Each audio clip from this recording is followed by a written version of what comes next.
ద్రాక్షారామ క్షేత్రంలో దొండగుడు ఏదైతే ఆగంతకుడు వచ్చి బదలుగొట్టినటువంటి విగ్రహం అయితే ఇదే. యాక్చువల్గా శివలింగం ప్లేస్లో ఇంకొక శివలింగాన్ని అయితే హడావుడిగా ప్రతిష్ఠ అయితే చేశారు.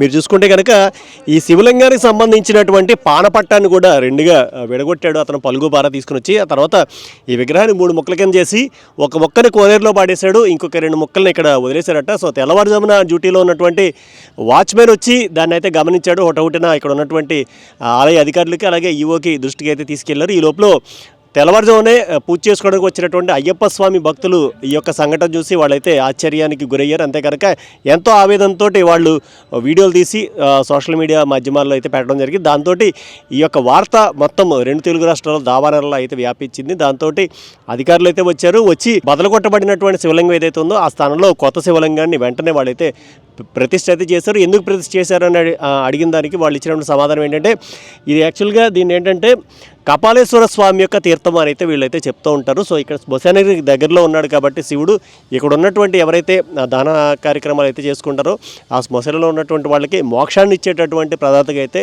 వీళ్ళ యొక్క నమ్మకం ఇది. కాబట్టి అలాంటి చోట ఉన్నటువంటి శివలింగము దాదాపుగా వందల వేల సంవత్సరాల నుంచి ఉన్నటువంటి దాన్ని ఇప్పుడు బద్దలు కొట్టారు. కాబట్టి వెంటనే దాన్ని సంప్రోక్షణ చేసి కొత్త శివలింగాన్ని ఇక్కడ పెట్టకపోతే కనుక అరిష్టం జరుగుతుంది అని అయితే చెప్పారు. అందుకనే మేము కొత్త శివలింగాన్ని వెంటనే ఆర్కియాలజీ డిపార్ట్మెంట్ వారితో కూడా పర్మిషన్ తీసుకుని మేము సంప్రదించి ఆ విగ్రహాన్ని అయితే ప్రెస్ చేసామని అయితే వాళ్ళైతే చెప్పారు. సో